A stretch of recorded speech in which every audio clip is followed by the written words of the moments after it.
Ito po si Danilo Dizon sa programang Opinyon dito sa Danilo Dizon TV.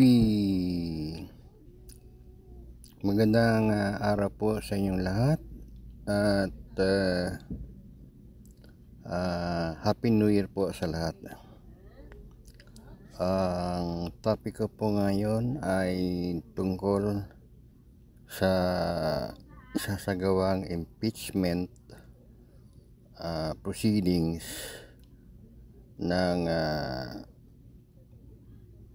na magsisimula sa Kongreso o yung House of Representatives at matatapos po yan sa Senado sa trial, kumbaga. Kasi po ang impeachment po pala ay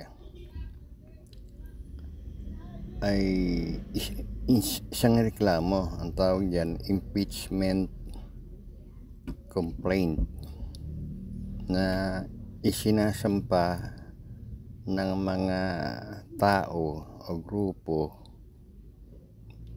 na naglireklamo laban sa isang opisyal ng gobyerno. At yan po ay habang hindi pa naisasampayan, pwedeng mag-opinyon kahit sino, pati Pangulo. Pero hanggang opinyon lang po yan hanggat wala pang naisasampang complaint. Pero pagka naisampa na pa yung complaint, dapat tahimik na, wala nang lalabas na mga opinyon. Kasi po yung pong impeachment complaint, pag naisampa na at ayun ay kailangan na aksyonan ng House of Representatives dahil yun po ay kanilang duty o obligasyon ayon sa Constitution. Wala pong ibang ahensya ng government o branch of government na doon ka magsasampa ng impeachment complaint. Hindi pwede sa Supreme Court, hindi pwede sa Malacanang, hindi sa Executive, hindi sa DOJ, kundi talaga ang impeachment complaint ay isinasampa sa House of Representatives. At yan ay pag nakarating na sa kanila, kailangan po aksyonan dahil yan po ay mandato sa nila, isang tungkulin, obligasyon na nakasaad sa ating konstitusyon na kailangan aksyonan nila. Kasi po hindi lang yung paggawa ng batas o legislation ang kanilang trabaho, kundi pati impeachment proceedings. Kaya po pagka naisampa na yung complaint, pinag-aralan ng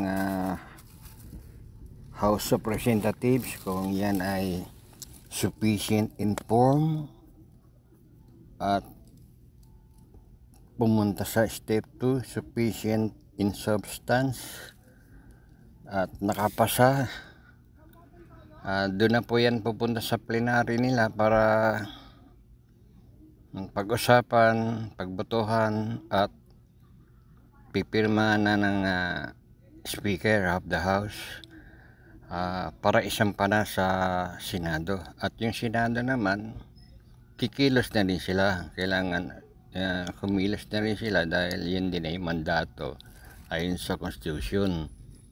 Yung pong Senado ay magiging isang korte na.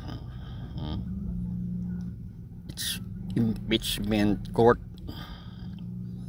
Yung mga 24 dyan na senador ay magiging impeachment judge.